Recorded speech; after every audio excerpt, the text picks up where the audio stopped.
Hi, everyone. Welcome to the a16z podcast. I'm Sonal, and today we're doing a podcast on data network effects. And we have two general partners here to have that conversation with us. We have Vijay Pandey, who covers all things bio, and Alex Rempel, who covers all things fintech, as well as other areas. Welcome, guys. Hey, thank you. Okay, so first let's just kick off by talking about what a data network effect is. In the most simplest form, it's a network effect that results from data. And if a network effect is defined as something where the value to users and all the participants increase as more users use a particular platform or marketplace, how does this play out with data? So if you think about eBay, which is more buyers go to eBay because more sellers go to eBay, more sellers go to eBay because more buyers go to eBay, that is the canonical network effect. And there commerce is happening. That's the transaction. For a data network effect, typically there's no commerce per se. There's an extraction. You're either reading or writing. And in most cases, you're reading. And by reading or writing, you mean in the database sense, like reading to a database, exactly. Writing to a database. And as more people write, the value of each read goes up. That's the way of thinking about it. So an example would be the credit score. I could figure out what your credit is by just looking at you and profiling you in legal ways, not illegal ways, and saying, here's what I think your proclivity to repay is. But if every bank on earth is using one central repository, then they will pay more money to actually extract, to read. The reads become far more valuable. And if a new company started tomorrow and said, hey, we're going to do credit scores and we're going to charge $1 per extraction per read and not $10 per extraction, well, there's nothing to extract. Like they can't actually provide any value. If they end up having more data than the current number one person, then they could charge a lot more than $10. They could charge $100. And in fact, the value of the number two person goes to zero. Because they actually have a demonstrably poor product, which is why there aren't really any competitors to eBay. Right. It's also why people often talk about companies that have network effects as winner-take-all markets. Yeah, which is generally the case, or winner-take-most, or winner-take like the vast majority. But I think of it as, if you think about it in the database sense of reads and writes, the reads just become disproportionately more valuable as more people are using this central repository of data. On the medical side, there's interesting aspects that combine in with machine learning as well, because the database model is, I think, a very natural one. But then if you put data science and machine learning on top, the reads can become much more higher value because of the insights that you can gain from the data as well. Especially these new modern machine learning methods like deep learning just crave data. And so often you have to reach a critical mass before they can even be used. Well, I'll give you another example. Like Google right now and Facebook, when you think about translation services, which has nothing to do with fintech, but I want to go translate text, or I want to go look at images and figure out what they are. Google, Baidu, Facebook, people that have large corpuses are just, they have such a huge advantage, because if I want to figure out translation at scale, and I have no data on which to draw. This isn't a read-write problem because you're not making a central repository. Like eBay is a central repository where it's a marketplace where people trade, or the credit bureaus are marketplaces where people trade, or anti-fraud companies that work with lots of e-commerce companies. They're central marketplaces where people trade. Here, it's just like Google can have not the best computer science. They probably do have the best computer science, but imagine that they didn't, but they had the biggest corpus of data. They can just go acquire the best computer science. And the unfair advantage that they have, their data network effect, is effectively as they get better translation, they can actually use that to make their translation software even better. And they also have users to autocorrect that as well. So that's another example of a data network effect where like the corpus is the demonstrable advantage. So one thing that confuses me here, and I feel like we overuse this as a result, is that sometimes people conflate having a lot of data. To your point, in this case, the large corpus is required in order to create better results, which is a feature of machine and deep learning. But sometimes people conflate having a lot of data and say we have a data network effect. And that's actually not true. So how do we sort of travel from having data to actually having a data network effect that results from that data? Yeah, you have to have a plan to actually do something with the data, right? And usually this is something where you can either provide something of higher quality. Let's say in diagnostics, because you know so many other results that you can actually do a better job at predicting and diagnosing, or do something cheaper. And obviously the combination of the two, higher quality at lower cost, is really a game changer. Well, the other thing is that having a lot of data is not a network effect if having a lot of data doesn't have a plan to make your data better. So go back to credit bureau. I have a lot of data. I'm Experian. Therefore, people write and read from me. And therefore, I get more data and my data gets better, as opposed to like look at Visa, where Visa bought my company. And they have a tremendous amount of data. They could predict the U.S. economy down to like probably the 9th percentage point or decimal point. But having all of that data doesn't make their data better. People don't want to go transact. It's an output. So it's like exhaust. So a lot of data actually takes that form of an exhaust, and it makes it very, very valuable. But there's no network effect typically to exhaust type data, as opposed to when the data is actually, it's a key component of the business model. And there is this concept of more people want to write because more people want to read, more people want to read because more people want to write, and replace that with the commerce aspect of like buyers and sellers. Right. So if you were to operationalize that and make even more concrete than that, one thing I've heard is that you have to have an algorithm to actually take the data out and then, to your point, add value back in. I mean, how would you sort of operationalize this more concretely for people who are building products?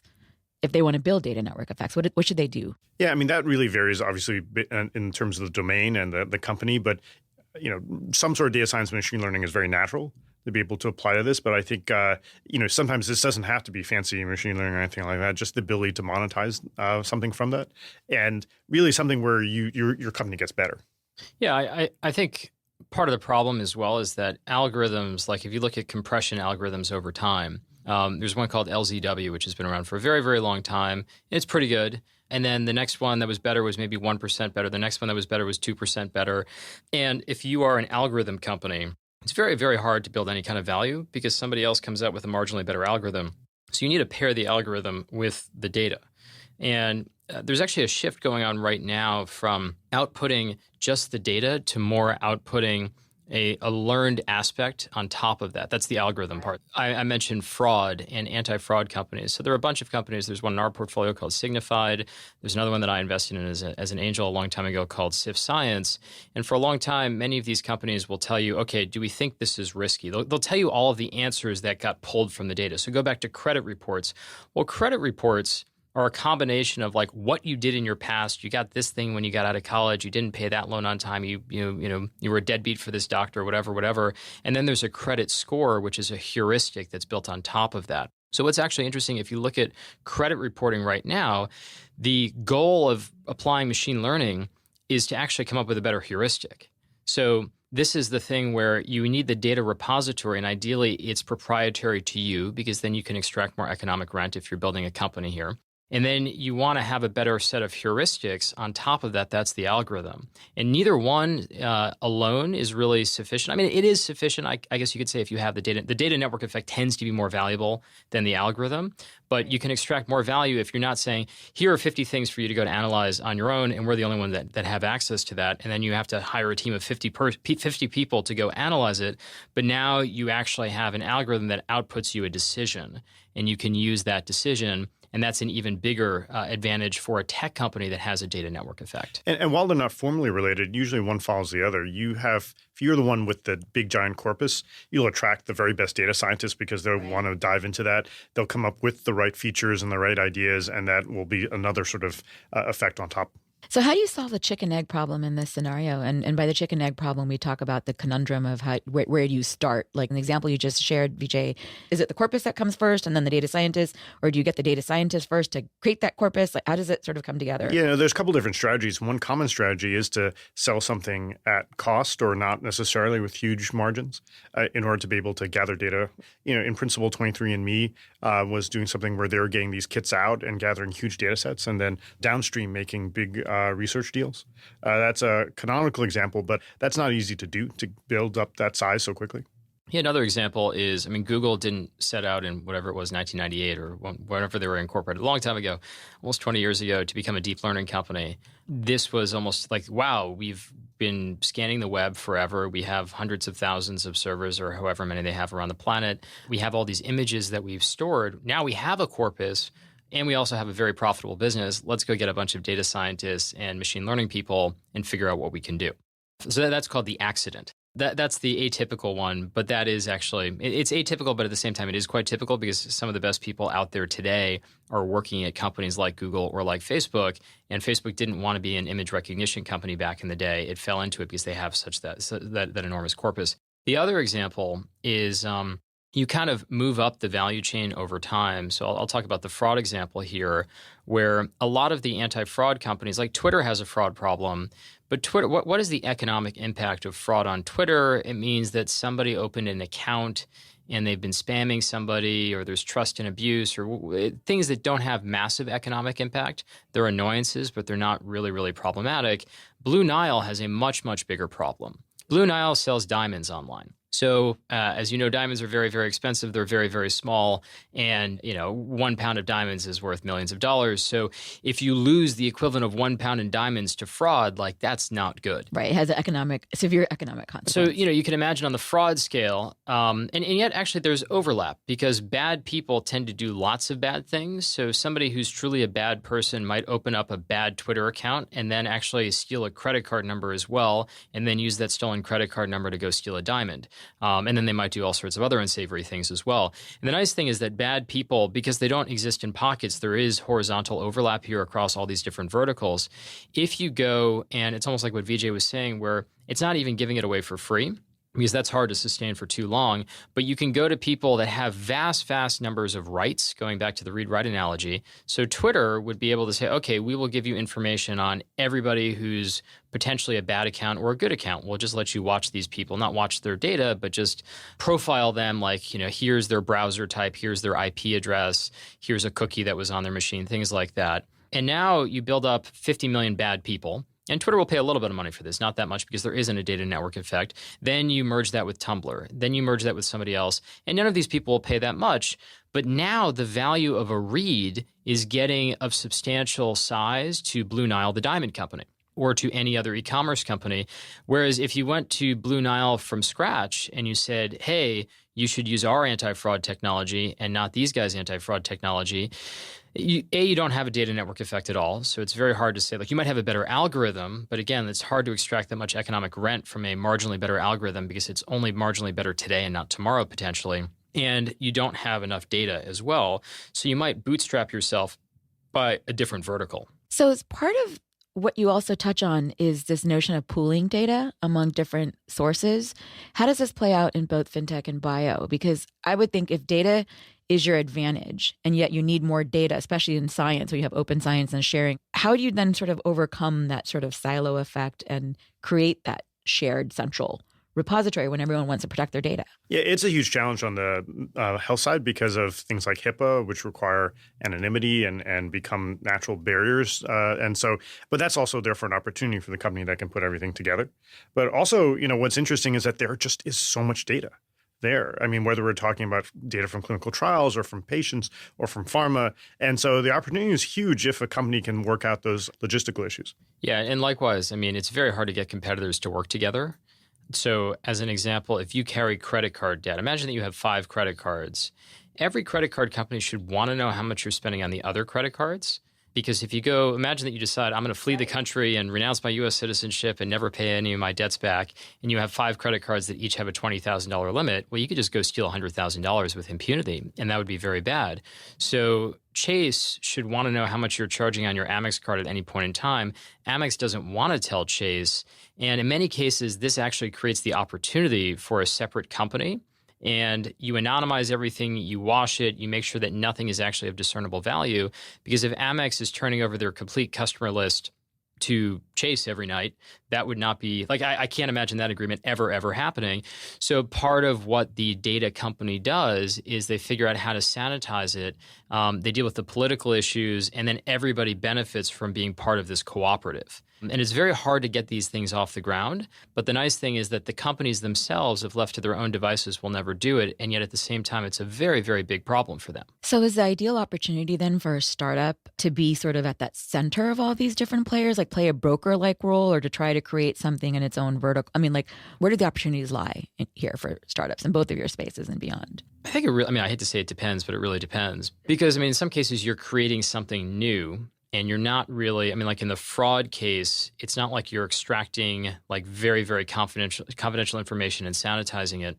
Or there's a company called Yodlee, which is very, very interesting. They are like every fintech company pretty much on earth right now is in some way, shape, or form using Yodlee to aggregate information across all of these different financial services companies. Like, so you have an E-Trade account, you have your IRA with Fidelity, and you've got your bank account with Bank of America, and you want to put them in a Mint-like interface, whether on mobile or on the desktop. Yodlee is typically the player behind the scenes that's aggregating all of that. But then Yodlee actually retains all of that information as well, and they can use it for, on an anonymized basis, their own purposes. That didn't exist before.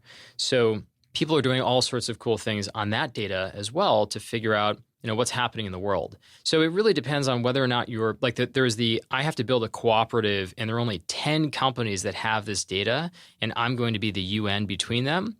Sure, that's very, very valuable, but it's very, very hard to be the UN because these are very, very large monolithic companies that can't agree on anything, and getting them to agree to work with you or anybody for that matter is that's an uphill battle. If you can get it, there's a lot of value there. I tend to like the companies that they're not reliant on playing peacemaker with 10, but there are thousands. And then eventually you can build up with thousands. And then sure, those 10 have no choice but to use your information because acting in a centralized manner, it's so important. And there's nothing else quite like it going back to the network effect piece. Yeah, I think there's a lot that the healthcare side can learn from the fintech side. My assessment of things is that it's maybe a little bit further behind. And there's a lot of different reasons for this. One reason is even just the use of electronic medical records or EMRs is only relatively recent. And that's really changing, but that's much more recent. And to speak to Alex's point, there are generally just a few big players. There's not like 1,000 health insurance companies or something like that. So there are these new challenges, but I think I'm always curious when Alex and I chat to see what tricks can be borrowed from the fintech space into the healthcare space. So one question, and you may not have the answers for it, but I think it's worth us discussing, is sort of the ethical implications of users in a system where the biggest value, where the network effect now accrues from data. And as it is, users are always, there's a lot of advocacy groups who say like users should have the right to extract their data and do whatever they want with their own data, which is a separate point, but related in the sense that it touches on how much agency, who has that agency, and what are sort of the ethics associated with all of this. VJ, we should probably start off with you because I think with HIPAA, it's automatically a constraint in place. Yeah, there's HIPAA, which requires the anonymization, and sometimes that is not as obvious as you might think. It's not just removing someone's name. If someone has a scan of your brain, like an MRI of your brain, is that anonymized? Is that because maybe that could go back to you? Is your genome sequence anonymized? Just having that sequence alone might be enough to be able to connect it to you with a blood test. Probably it is. And so it's actually a much more of a profound sort of philosophical issue to think about. But on the flip side, the upside could be really quite huge. It could be the difference between pooling everyone's information to be able to predict whether you're going to get cancer or not. And I would like to have my information in there, and I'd like to know those things. And so there is going to be something that we're going to have to sort of figure out on the regulatory and policy side to figure out what's the best thing to balance these two forces. And the other interesting point there is that there is, in economics, there's this concept of the public good or free rider problem. And you often have that. So going back to reads and writes, everybody wants to read, but nobody wants to write. And in many cases, if writing means giving your blood and actually going to a phlebotomist and getting blood withdrawn from you, reading is very easy. Reading is a lot of fun. Writing actually requires a lot of work. And so there are two ways that I think about this. That's obviously a health-related analogy, but I think about this in terms of, on the one hand, you've got kind of regulatory issues, and there's also just like a lack of consumer understanding. So I remember a good friend of mine who's not very literate computationally or technologically was saying, "Oh my God, Alex, I have all these cookies on my computer. I'm being tracked. This is terrible. How do I, cookies are dangerous." And I think some tech columnist contributed to all this confusion over cookies. I was trying to explain to this friend that if you go to the New York Times, do you want to have to log into the New York Times every time you go to NewYorkTimes.com? It's like, no, I'd hate to log in every time. That's annoying. It's like, well, that's what a cookie's doing. It's remembering on your own browser some information so the New York Times can reference you and actually de-anonymize you. And then when he understood it that way, he was like, oh, I like cookies. It was just this kind of fundamental misunderstanding. The benefit to the user is sort of greater than, right. So part of it is the free rider thing of sometimes providing data actually makes you better. If I'm willing to give up more information for insurance purposes, okay, will I let my car insurance company see how fast I'm driving? And on the one hand, that sounds really, really spooky. Oh my God, they're watching what I'm doing, and Big Brother this and 1984 that sounds terrible. On the other hand, if I'm willing to give that up and I show that I never drive past the speed limit, I never veer out of my lane, You get a better insurance rate. I get a better insurance rate. I take that. So part of Yeah. it is like, it's not caveat emptor. It's like whatever the Latin phrase would be, like choose your own destiny kind of thing. Some people will value time more than money. Some people value money more than time. The same thing goes with privacy. Some people value privacy more than money. Some people value money more than privacy. And I think part of it is just making it transparent. So that's one side. The other side is just how you educate people. Right. I think how you talk about it, to your point, transparency, how you talk about it, and sometimes giving users a choice to opt in or out of a system. And also, it doesn't have to be black or white. I think, especially with machine learning, you could learn features from data without having to share the data itself. And that's useful for IP or for HIPAA and so on. So I think there's a lot of ways that one can contribute to network effects without making your data even publicly known or even exchanging data necessarily. Right. And I think actually in most cases, the benefit of the doubt, I mean, right now it's like the company that's using data is the evil company and they're up to some pernicious whatever. And that's almost never the case. I just think that that's a lot of like Congress goes and investigates company XYZ because they're using data, or what are they doing with consumer data? And part of it is like the default assumption is that these guys are out to get you. And in most cases, that's not true. And there are a lot of good things that do come from being part of this cooperative. And I think as people do, like I would love it if you don't get charged more, because that's where, like, how would people react poorly or negative or positively? Poorly, your insurance company says, hey, we saw that you were speeding. You're getting charged a lot more. Can you imagine how terribly people would react to that? It's like up in arms, congressional inquiries, blah, blah, blah. On the other hand, if you got a giant rebate check from your insurance company saying, hey, you've been driving very safely, or you haven't gone to see the doctor in a long, long time, and the last time you went to go see the doctor, all your vitals were better. Here's a rebate check. People would love that. And that's coming from data as well. So I think part of it is just the psychology of how you reward people for sharing their data, when in many respects it's already being shared anyway. You're right. Okay, so this has been helpful so far. So let's talk about the fact that we think data network effects are really important for software-based companies, especially in this age, as you mentioned, in machine learning, deep learning, AI, all the things kind of trends coming together. So what concretely can entrepreneurs do to A, build data network effects, or think more strategically about it early on versus by accident? And secondly, what do you want to see in pitches from entrepreneurs when they talk about data network effects? Yeah, so, in terms of a startup, usually startups do well when they focus on one area. And so the challenge here is that how can the data network effect really accelerate what they're doing? I think too often what happens is the data network effect almost suggests a side business or something like that. And so one challenge is how to think about what is the real go-to-market. Is the data network effect really germane and central and key to the focus? And then how can you monetize it? How can you take advantage of it? What often happens is I think there's the aspiration for taking advantage of the data network effect, or the assumption that it will just come. But often we see situations where maybe that plan hasn't been well thought out yet. And I would say that in many cases, it's about going up the value chain. So starting at the bottom where your data doesn't, like you're accumulating rights with the purpose of hopefully charging for reads down the road, and or hopping across different verticals. So you start off in vertical X where, again, you're right heavy, which is great because every right that you're getting is more data that you can eventually learn from. And even if you're not learning from, as we talked about, there's a network effect that might play out there. And then eventually you go into an area where it has high monetary value and you're charging for reads, but you're still continuing to get rights along the way. And I think economics is really the best way of looking at how effective this really is, because there are a lot of people that claim, I have a data network effect, I have a data network effect. Or they'll say, I will have one eventually. And it's like, sure, like Google had one eventually, or Facebook had one eventually. I mean, everybody has one eventually, but it's very hard to prognosticate that eventuality or when that happens. And how do you make it more deterministic versus this random that's thing? where kind of economics comes in. So like imagine that you're at the stage where you actually are charging for your product.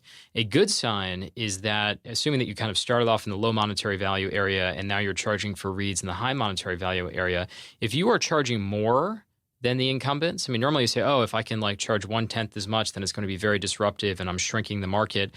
But you actually have the opportunity to charge a lot more. Value-based pricing. So if you can really show that you're charging 20, 30, 40% more than the competition, and they're actually willing to pay for it, and they're switching from a lower priced product. Either they're totally irrational They say, hey, I want to lose more money this year and increase my costs, which, by the way, almost never happens.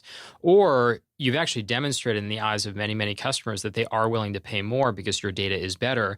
And they're contributing back to this collective as well, which almost de facto means that you do have a data network effect. And it's not about prognosticating. It's like it's actually real. That's a great example. I will say that the exception, it seems to me, is in the very early days of a company where people are actually not quite, you can't really use the proxy of people paying quite yet. So then how do you sort of figure it out? There can be other network effects. I mean, Google and Facebook had clear other network effects, and that sort of helped create the data network effect. So I think that's one mechanism by which this can be bootstrapped.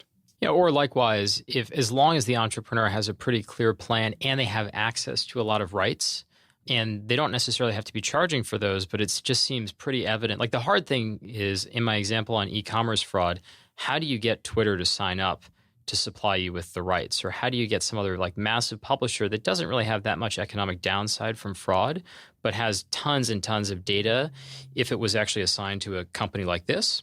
If you sign up 10 of those, it's almost very easy to see the blueprint of, wow, you've solved the biggest problem, which is you now have the rights. You have a different, more execution-oriented problem, which is how do you go charge for the reads and how do you show that you have enough value? But at least you've solved the right side of the database. So what I'm really hearing as a theme from you guys is, it can happen by accident, but if you have a plan, if you're even aware and intentional about some of the decisions you make, those are all contributing factors to actually just create and be better at building data network and the effects. other thing, going back to this winner-take-all thing, is like you're never going to get to a network effect if if there are 25 companies doing exactly what you do, and they're all about the same size, and nobody gets nobody has like a just demonstrably better system, then the data is actually, it looks more like the algorithm. Remember how we talked about how the algorithm gets like 1% better every year, and this company can out-algorithm that company until they can't. The same thing goes for data. If nobody really gets to that critical point, then it's never going to be that much better, and you can't charge excess rent either. Great. So any parting advice for entrepreneurs before we wrap it up? On the data science side, my personal opinion is that some of the best data sciences are ones where people can go deep within the domain.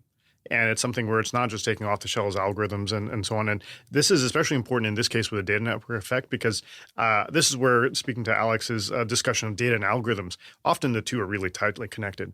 And having a deep experience in the domain and on the algorithm side can really bring that about. We call it founder market fit. It's almost like data algorithm founder fit almost. Well, and there's a profound HR implication of this as well, because the algorithm side is related to the data side, because if you have the best data, then guess what? You're going to be able to hire the best people. Because if you're an amazing statistician, you don't want to work on a database that has 5 rows on it. You want to work on a database that has 5 trillion rows in it. And if you have that, then you come up with a better algorithm, and therefore more people want to contribute data. You're getting more rights, therefore you're getting more reads, and that kind of continues on and on. And the HR component is very important, because the best people, again, you can attract them to a startup. I often advise companies where they say, we're going to hire these 5 data scientists, but they don't have any data yet. And what they don't really realize is that if they're data scientists who are happy to take out the trash and, clean the toilets and do all the other things that are fun about running a startup, then that's fantastic. But if they really, really are very laser focused on this one task, they're going to burn out, or not even burn out. They're just going to leave because there's nothing to do. Chronologically, it's great if that's in the founding team DNA, but you also just have to be careful about not overbuilding until you actually know that you have enough there. When you say not overbuilding, you mean? Well, I just look at a lot of companies where they say, wow, we're going to we have 10 data, like here's a new ad network, or it's a new this, right. And we have 20 data scientists and they're amazing. I see these companies all the time. They have they're overweighted on the data science side and they have no data. Yeah. And what they don't realize is that they're increasing their burn. If they can't find these people and it's a 20-month hiring process, then okay. But they're going to lose these people unless they manage the other side of their network, unless they manage the supply side of the data and actually figure out how they get those people, how they get the rights coming in the door. You're going to lose your team. That's the vicious cycle. The virtuous cycle is obviously the opposite, where if you have data, you can hire the best people. If you hire the best people, you get the best algorithms, you get the best clients, you get the best data. I'm glad you brought that up, because you're actually focusing on the flywheel effect and for data network effects as including talent as a component. Yeah. Well, there's a flip side of this, which is that I think if the data science is tacked on too late, it also, I think, has some strong negatives. It's a chicken egg problem. So what Alex spoke to, I think he mentioned it being in the founder DNA. I think that's what I love, where in terms of the vision of the company from the beginning, it's there, but not overbuilt, before you're ready to go to war in that area. But for that to be in the founder DNA, I think is perfect. Yeah, and I think part of that is just what is the architecture of, I was mentioning the rows of the database. If it's a non-technical team and they've got 2 columns to their database and they're not really collecting that much stuff, that makes it harder to actually append the data scientists to do all of these great things, especially if you end up becoming a data company by accident. So imagine that you are a background check company. What is an exhaust of a background check company? Well, it's how many people are applying for jobs. There's all sorts of interesting things on the data side, but hopefully you are collecting things not in free-form text entry, but you're doing it in a much more itemized way, where in a much more like defined and controlled way or enumerated way, or pre-enumerated way, where you can do things that are much more relevant. So this is a bland generalization, but is it fair then to say that almost by definition, as every company becomes a software company, that every software company is by definition a data company? Well, maybe. I think it just part of it depends on how lucrative your primary business model is, because every company of scale has amazing exhaust. And the question is whether or not you want, I'll go back to Visa. Visa's exhaust is very, very valuable, but if they shared that, then their clients wouldn't like them very much, and then they'd lose their clients. So even though their exhaust is probably worth billions of dollars a year. They can predict the economy down to the last. Oh yeah, every hedge fund on earth would pay for that. They just can't do it. And they're not making a mistake by not doing it. So yes, they are a data company, but they also are a network. And being a network is probably more important than being a data company, but it really just depends on the particular use case. I think you will have different products. Every company that gets to scale that's touching enough consumers or businesses will have the opportunity to have a very, very valuable data suite beyond just whatever they use for their own purposes. But the question is whether or not they want to. And part of that is just how lucrative. Like Apple could be the biggest, insert the X there. A lot of that pertains to data, but Apple makes too much money selling an iPhone. So I don't think they're going to do that. Towards that end, the accident that Alex referred to is often really an inevitability that, this will happen. The question is, what do you do with it? And is it part of your core business, or is it something that you have to leave on the side? Well, thank you guys. And we'll talk more about this a lot. Thank you. Yeah, thank you.